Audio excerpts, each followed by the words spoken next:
I did one time work with a person. So we're shooting, and this person suddenly got annoyed at, people talking while we were shooting, which is bad. Hollywood has always had a polished surface, but what lies beneath that glamorous sheen can be far darker than we imagine. Julia Roberts, long hailed as America's sweetheart, has faced betrayals so personal, so calculated, they almost never made the headlines. From trusted co-stars to behind-the-scenes power players, her journey through fame is laced with manipulation, heartbreak, and silence. What really happened between her and some of the biggest names in the industry? And why has she waited so long to speak out? I mean, somebody counted. Maybe that's why I'm crying, because I can feel the spirit of all those sweet conversations and all that stooching we did. Julia Roberts has long been considered one of Hollywood's most recognizable and bankable stars. With her breakout role in Pretty Woman and a consistent track record of success throughout the 1000, 990s and early 2000s, she built a reputation as not just a charming leading lady, but also as someone with genuine acting range. Over time, however, reports have suggested that not every working relationship behind the scenes was smooth. While Julia has rarely spoken publicly about personal conflicts, a few stories have emerged over the years that hint at moments of disappointment, disillusionment, and quiet withdrawal from people she once trusted. Two of the most discussed names in this regard are George Clooney and Meryl Streep, both highly respected figures in the film industry, but reportedly involved in experiences that left Julia feeling betrayed in different ways. The first story dates back to 2001, during the production of Ocean's 11. Julia Roberts and George Clooney starred together in the stylish heist film, which was a major box office success. On the surface, everything seemed positive. Clooney was widely known for his sense of humor and easygoing nature on set, and Julia, already an Oscar winner at that point, was admired for her professionalism and warmth. However, what many people didn't know at the time was that their connection on set may have been more personal than most realized. According to various accounts from people close to the production, Julia and George developed a quiet but strong bond while filming in Las Vegas. There was never an official statement confirming a romantic relationship, but those around them described late-night conversations, thoughtful gestures, and a mutual understanding that went beyond the script. George, who was still navigating bachelorhood at the time, reportedly made a point of checking in on Julia during long shoots, bringing her coffee and exchanging light-hearted messages once filming wrapped for the day. At one point, Julia is believed to have received a text from Clooney that simply read, "Thinking about you." While this might seem like a small gesture, it reportedly carried more emotional weight than it appeared. Some insiders claimed that Julia began to imagine a different kind of life, one away from the relentless pace of the entertainment industry. She had mentioned to close friends that the idea of living quietly, far from cameras and red carpets, had started to appeal to her, and for a brief moment she considered whether George might be part of that life, perhaps in a quieter place, like Lake Como, where he famously owns a villa. But what followed challenged that trust. During a press tour for Ocean's 11, Clooney gave an interview in which he was asked about the chemistry between him and Julia. His answer was confident and polished, but it also seemed to reduce a deeply personal moment into a soundbite. He said, "Julia is amazing. She acts well and kisses even better. That kiss? I think it alone will bring audiences back to the theatre." For audiences, it sounded like a light-hearted promotion, but for Julia, who had reportedly opened up emotionally during that particular scene, it was far more than just acting. According to those close to her, that kiss had been genuine for Julia. It wasn't scripted to carry romantic undertones, but it became a moment where she allowed herself to be emotionally vulnerable, not just for the camera, but behind it too. Clooney's comment, while seemingly harmless, hit her unexpectedly hard. The sense of trust and privacy she had felt was suddenly exposed for public consumption. That breach of trust deepened when Julia learned that Clooney had shared a private photo of them, taken during an offset evening with a major producer. It wasn't for the press or tabloids. Reportedly, he used it as a way to demonstrate his ability to attract public attention in an attempt to secure a directing opportunity with Warner Bros. There was no public fallout, no media confrontation. Julia responded in her own quiet way. It's said that she sent a single fax to George, containing one line, "Thank you for making me famous by killing me." The meaning was open to interpretation, but those who knew her said it was a message of emotional finality. Julia soon stepped away from the planned sequel, Ocean's 12, citing scheduling conflicts. However, according to insiders, the real reason was far more personal. From that point on, she and George Clooney never appeared publicly together again. No red carpet reunions, no friendly backstage photos, and no on-screen collaborations followed. To some, it might have seemed like a misunderstanding or a professional distance, but those close to Julia described it as a heartbreak that led her to rethink how she navigated Hollywood relationships. She became more guarded, more selective about the people she allowed into her life and her process. When she was later asked in an interview whether she had ever thought about leaving Hollywood, she reportedly paused before saying, "Only once, when I thought I'd found something more honest than the screen." Though she didn't name anyone, the implication was clear to those familiar with the story. The second experience involved someone who, at least on paper, would seem like a natural creative ally, Meryl Streep. Widely considered one of the greatest actresses of all time, Meryl has a long list of acclaimed performances. However, her name has also been linked to an incident in the early 1990s that some say had a lasting impact on Julia's relationship with the industry.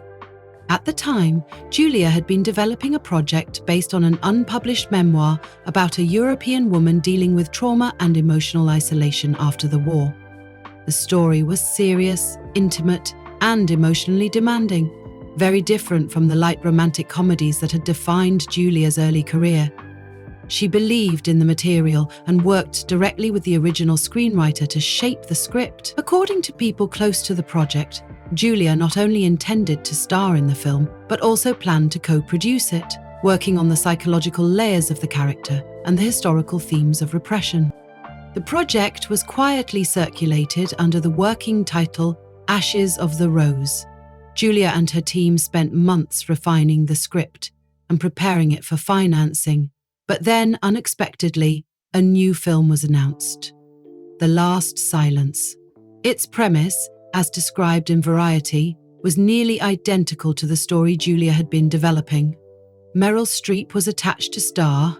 The screenwriter Julia had partnered with was no longer involved. Instead, a new production team was handling the film, and Julia's name was nowhere in the credits. Those who had been following the development quietly noted that the story had been rebranded and that her creative input had been completely removed.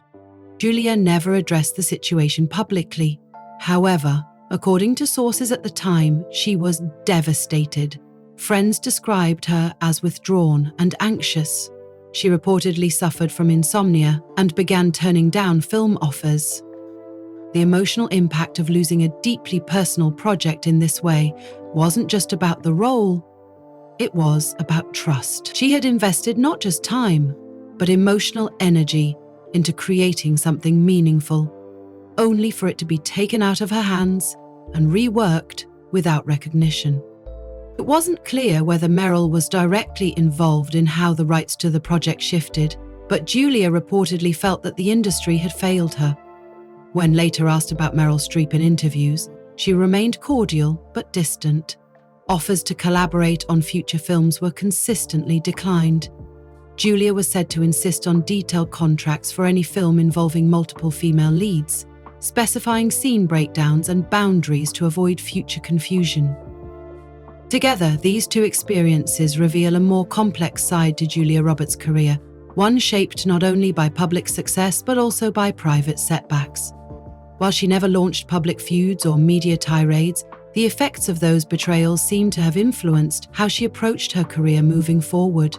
For a woman often seen as the smiling face of Hollywood, these stories suggest a deeper, more guarded figure behind the curtain, someone who learned, perhaps the hard way, the cost of misplaced trust in an industry built on performance. In the world of celebrity talk shows, there's a fine line between playful banter and outright disrespect. For Julia Roberts, one particular interview crossed that line in a way that would leave a lasting impact, not just on her, but on the viewers who witnessed it. The incident in question involved Joy Behar, one of the co-hosts of the popular daytime show The View. During an appearance that should have been light-hearted and routine, instead it spiraled into something that felt unexpectedly personal. During the segment, Behar made a joke that, on the surface, may have seemed like casual humor to some, but to others, including Roberts herself, it was loaded with implications that felt cruel rather than clever. While the exact wording of the comment has been paraphrased and interpreted in various ways, the general tone centered around Julia's appearance, specifically targeting her mouth and like, two things that have often been pointed out by critics and fans alike throughout her career. The comment triggered a visible reaction from Roberts. She laughed, as celebrities are trained to do, but that laugh didn't quite reach her eyes. There was a pause, a slight falter, that only the most attentive viewers would have noticed in real time, but one that became glaringly obvious in the many replays that followed. In a culture where female celebrities are constantly scrutinized and often reduced to their looks, the joke didn't land as harmless fun. Instead, it felt like a jab, wrapped in daytime TV politeness. This wasn't just an offhand remark. It echoed a long history of Roberts being mocked or teased for her signature smile, something that had been both a defining trait and, at times, a source of vulnerability.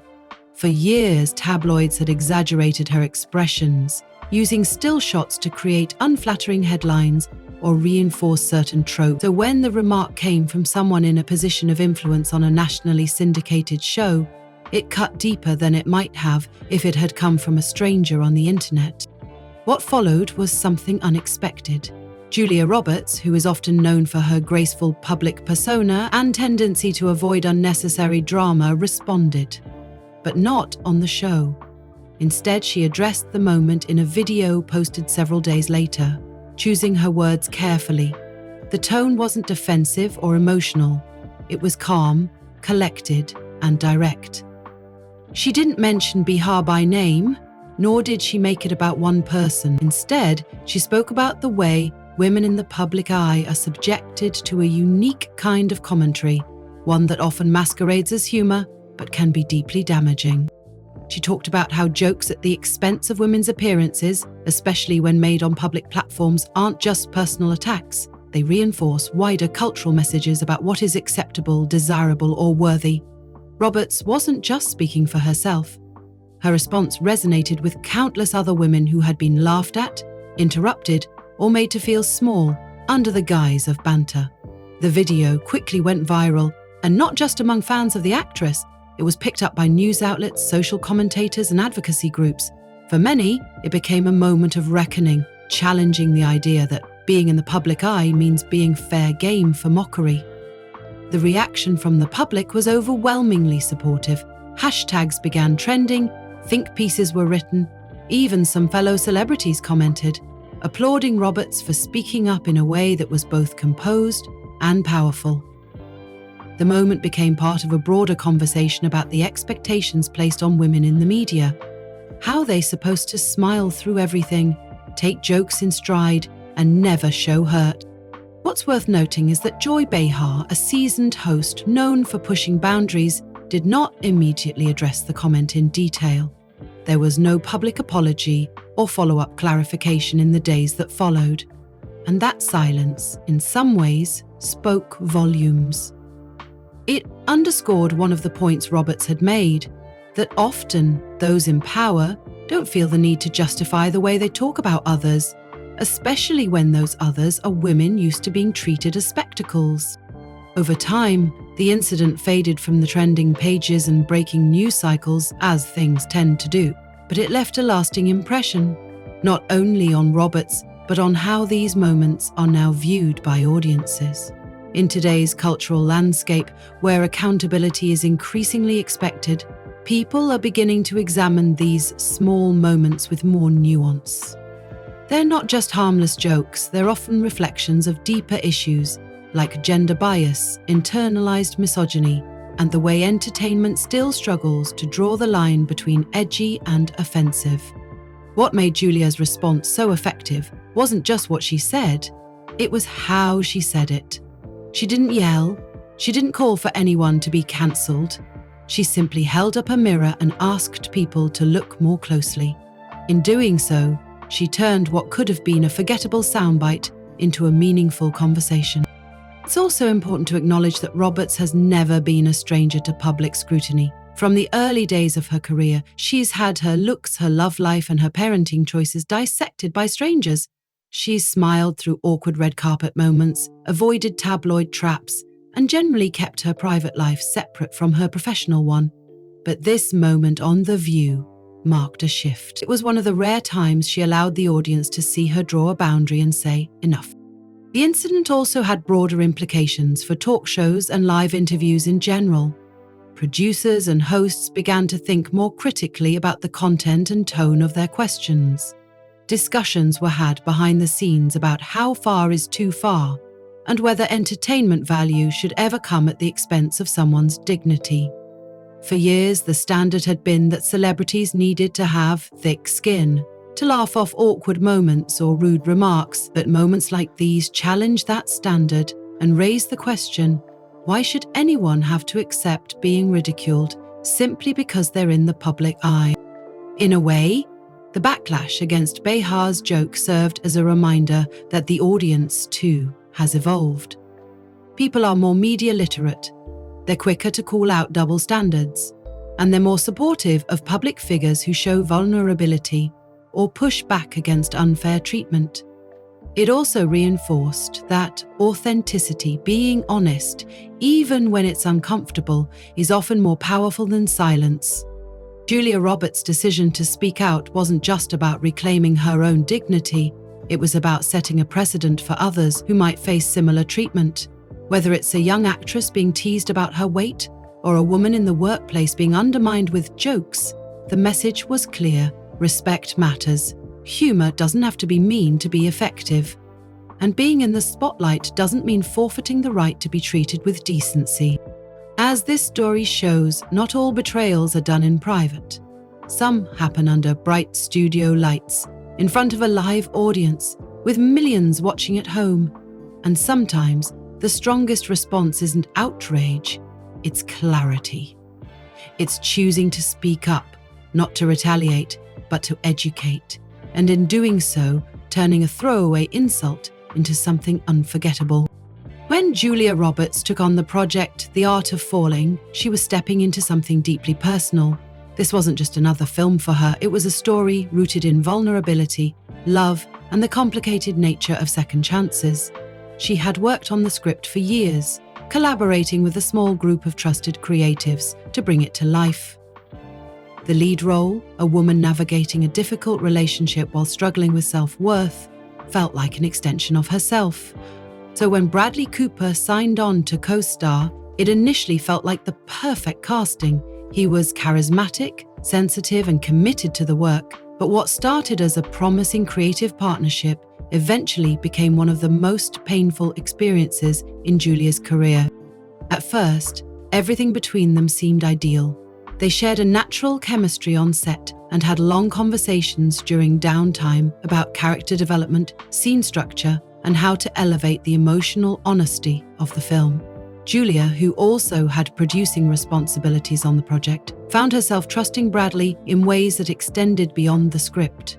He appeared invested, often offering constructive feedback and praising her vision. According to crew members who worked on the film, their bond was obvious and looked entirely professional, if not a little warm. But things started to shift midway through production. Julia began to notice subtle changes in how scenes were being approached, especially ones where her character's emotional arc was meant to be the focus. Certain lines she had written were rewritten without her knowledge. Scene directions were adjusted on shooting days, often favouring Bradley's character in ways that made Julia's role feel diminished. When she questioned these changes, she was met with vague explanations about pacing or tone. often attributed to input from unnamed script consultants. Later, it became clear that many of these changes originated from Bradley himself. Several drafts of the shooting script were leaked to trade publications, and comparisons made between early versions and the final edits showed how significantly the narrative had been altered. One striking difference was the way the climax of the film was rewritten to highlight Bradley's character's emotional breakthrough, while Julia's character, who was initially meant to be the emotional anchor of the film, was pushed into the background. Privately, Julia was devastated. She had poured years of work into shaping the story, and now it felt like her vision had been hijacked. Publicly, she remained composed, rarely speaking on the issue in interviews. Still, industry insiders began to speculate. Some crew members, speaking off the record, described tension on set in the final weeks. They said, Julia became noticeably more reserved, while Bradley appeared increasingly involved in creative decisions that had not been approved through the proper channels. One producer later claimed that Bradley had brought in his own editor to recut certain scenes without informing Julia. Although this was never officially confirmed, the final version of the film, released to the public, differed significantly from the rough cuts Julia had initially approved. Some of the most poignant and personal scenes, ones that had tested her as both an actress and a storyteller, had been shortened or removed entirely. The critical response to The Art of Falling was mixed. While Bradley received praise for his performance, reviews often commented on the uneven tone of the film and the underdevelopment of Julia's character. For Julia, it was more than just a professional disappointment. It felt like a betrayal wrapped in creative control. She had trusted someone with not just a project, but with a part of her story. That trust was, in her view, deeply compromised. In the months that followed, Julia distanced herself from the promotional campaign. While she fulfilled her contractual obligations to appear at a handful of events, she declined several interviews and press junkets. Her responses in the interviews she did attend were diplomatic but noticeably guarded. When asked about her experience working with Bradley, she simply said, "Every film teaches you something," before moving the conversation elsewhere. Bradley, for his part, remained largely silent about the rumors surrounding the film's production. He spoke positively about Julia in interviews, often calling her a dream to work with and an icon, but he never addressed the creative differences or the speculation that he had taken liberties that weren't his to take. That silence, to some, was telling. Industry observers began discussing the incident more openly as time went on. Some said it was just another example of the politics that go on behind the scenes in Hollywood. Others pointed to the power imbalance that still exists between male and female creatives, especially when a woman is in a dual role as both actor and producer. In many ways, Julia's experience mirrored what countless women in the industry have faced, having their voices muted in their own projects, often by people they initially trusted. Despite the emotional toll, Julia didn't publicly lash out. She didn't write an exposé, release a statement, or turn the story into a public feud. Instead, she stepped back, regrouped, and began to focus on new projects that gave her more autonomy. Friends close to her said the experience left her more cautious, but also more determined to protect her creative boundaries in the future. One collaborator who later worked with her described Julia as hyper-aware of the fine print now, saying she would never again assume that goodwill and collaboration equated to safety. She became more involved in every detail of production, from post-editing meetings to marketing strategy. It was her way of taking back control, quietly, professionally, and without fanfare. In retrospect, The Art of Falling became more than a film. It became a moment of awakening for Julia. While the betrayal stung, it also reshaped how she navigated the industry. She no longer assumed mutual respect would guarantee fairness. She learned that in an industry where power often shifts behind closed doors, protecting your work meant being vigilant at every step. Today, when people revisit The Art of Falling, they often view it through a different lens. They see it not just as a love story or a drama, but as a case study in how creative control can be quietly wrestled away. For Julia, the project remains a painful reminder, but also a turning point, a chapter in her career that taught her more about resilience than any award ever could. Absolutely. Here's part 4 of the script, written in a neutral, fact-based and natural tone, using common UK/US English without old-fashioned language.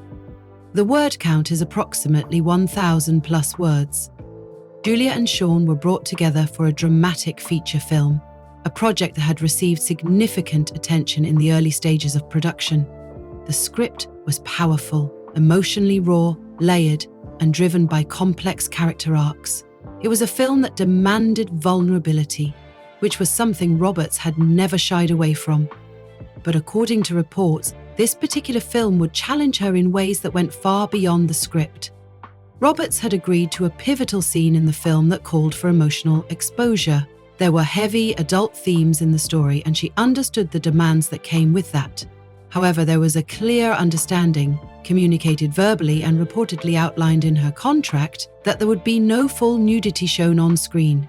It was a boundary she had set with intention, a line she rarely crossed in her career, and one that she believed was respected by the filmmaker. But that understanding, it seems, was not honoured. During production, there was a scene filmed in a closed set, one of those industry standard practices used when filming sensitive or intimate content. Only essential crew were allowed in, and Roberts was told that certain angles and lighting would protect her modesty and respect the limitations she'd agreed upon. She had given a measured performance, drawing on deep wells of emotion, and then moved on to the next scenes, unaware that anything had gone differently from plan. It wasn't until several months later, during the early screening of a rough cut, that Roberts first discovered something was wrong. In the scene she believed had been carefully framed, there were now extended takes showing her completely nude. Not implied nudity, not a clever edit or silhouette, full exposure. And not just for a fleeting second. These were long, unbroken shots that had clearly been captured intentionally and kept in the final edit. Witnesses to that screening said Roberts left the room almost immediately. She didn't make a scene, she didn't speak to the press, but those close to her said she was devastated, shocked, and above all, betrayed. It wasn't just about what was shown. It was about the fact that no one had consulted her, no one had warned her, and, worst of all, no one had asked for her consent to use the footage in that way. Behind the scenes, there were rumors of furious calls between agents, lawyers, and studio executives. The scene was eventually edited, and the final release of the film was toned down significantly, but the damage had already been done. Roberts, who had built a career on a careful balance of charm, professionalism, and boundaries, felt those boundaries had been trampled, and the person she reportedly held most responsible was Sean Penn. Thus speaks Penn. Why Penn? According to those involved, he was not only the film's co-star, but had also taken on a hands-on role in the production process. He had influence over the final cut and had allegedly insisted on keeping the raw footage in early versions. Some said he argued it added realism, others said he was simply trying to push creative limits. But either way, Roberts saw it differently. She believed it was a breach of trust, not just personally, but professionally. For an actor to be exposed without consent in an industry already plagued with power imbalances and historic misconduct, it wasn't just wrong, it was dangerous. Roberts didn't go public with her accusations. She didn't give interviews or take legal action, at least not in a visible way. But what she did was distance herself.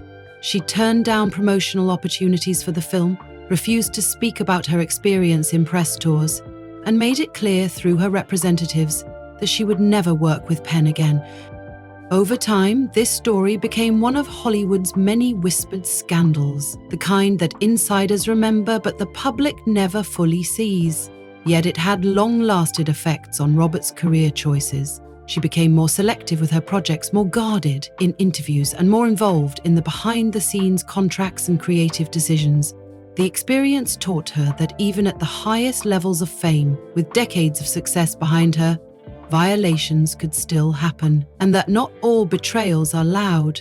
Some happen quietly, under the surface, and leave scars that no camera can see. It also highlighted a bigger issue within the industry, the ongoing debate about consent, nudity, and the rights of performers. For years, actors had been pressured into compromising situations, often under the guise of art or realism. But as more and more voices came forward, particularly in the post-Me Too era, the culture began to shift. Intimacy coordinators became clearer, and conversations about consent were no longer optional. Julia Roberts, while never explicitly tying her story to the movement, became part of that broader reckoning. Her silence in many ways spoke volumes. She didn't need to name names or file lawsuits to make a statement. Her choices, her distance from certain collaborators, and her shift in how she approached her career all told the story. Years later, in a rare interview, a journalist asked Roberts about the most difficult moment of her career. She paused, looked away and said, "Sometimes the hardest part isn't losing a role or reading bad press. It's trusting someone with your vulnerability and realizing they never deserved it." There was no mention of Penn, no direct reference to the film, but for those who knew the history, it was clear enough. As time passed, the actor who once lit up every romantic comedy and red carpet began to show the world a more reflective side. She took on fewer roles, often behind the camera or in executive producer positions. She became vocal about mental health, creative ownership, and the importance of boundaries in a notoriously boundaryless industry. Her journey wasn't just about overcoming betrayal, it was about reclaiming control. And while some of her past collaborators moved on, continued with their careers, or even attempted to reconnect, Roberts remained firm. She didn't seek revenge, she didn't create public drama, but she never forgot. And in doing so, she quietly set an example that integrity in Hollywood may be rare, but it's not impossible. That standing your ground even after being hurt is still one of the most powerful things a person can do. It's easy to see Julia Roberts as the smiling actress with the effortless laugh and the undeniable charm, but behind that public image lies a woman who endured far more than the industry ever gave her credit for.